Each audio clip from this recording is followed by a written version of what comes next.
Warno, short for Warning Order, is French developer Eugen Systems' latest take on all-out tactical warfare, treading in the footsteps of its previous games, Steel Division 2 and the Wargame series. This time, the battle takes place in the so-called Fulda Gap in West Germany in 1989. NATO and Warsaw armies clash in a hypothetical Cold War where the world has lost its cool. It's an RTS, but it skips the base building and instead, you're fighting over tickets you gain by controlling strategic areas on the map. If that sounds exciting to you, you might want to keep an eye on Warno, which is currently out in early access. Warno can be considered as the Cold War-themed successor to Eugen Systems' previous game, Steel Division 2, set in the Second World War, and the graphical update to its even older Cold War RTS game called Wargame, Red Dragon, which came out in 2014. In fact, the game borrows many things from Steel Division 2, including the basic UI, unit commands, graphics engine, and unit types. The basic gameplay remains unchanged. There are large maps with many tactical strongpoints, forests, villages and rivers that provide a scenic battlefield to fight your opponents. There's no base building, but you're awarded tickets when you capture strategic zones on the game map. These tickets allow you to purchase reinforcements from your personal pre-made deck of units, called a division. That doesn't matter much in the early access version, because you only get the most barebones access to the skirmish mode, multiplayer and PvP, and the armory.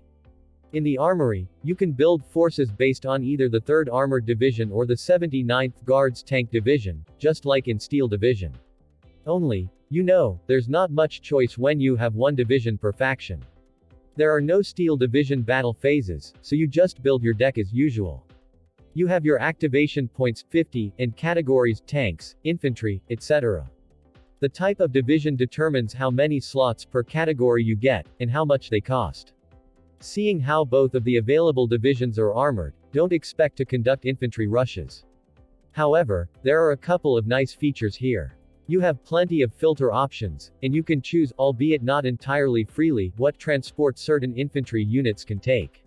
Many vehicles in Warno are now equipped with short-range smoke launchers, which gives players more tactical options for protecting their forces, especially against ATGMs. This addition is both thematically sensible and tactically interesting. Airplanes received a significant rework in Warno, the first of which is an increased range of speeds for different airframes. For example, close air support planes, like the A-10 Thunderbolt, are quite slow yet maneuverable, while the MiG-31 Foxhound as an interceptor is blazing fast but has difficulties in lengthy dogfights. While Warno is an early access title, it definitely looks great. I spent a lot of my time in Warno watching my allies engage with the enemies while basking in the sounds and sights of Cold War-era destruction. But while I'm not unfamiliar with Eugen Systems' style of real-time strategy game, I still suffered a bit trying to play Warno. There is not yet a tutorial, or even a campaign to ease yourself into the action. There's only a skirmish mode where you can fight against the AI on a half-dozen battlefields, or so, or in online mode which is the same. For an early access title it looks great, but it certainly needs some work to introduce players to its systems a little better. There is an in-game manual at least, which I appreciate. Warno is still in active development, and according to the early access info box on its Steam store page, its full release will be in 6 to 8 months, though. Developer Eugen Systems plan to support the game beyond it reaching version 1.0.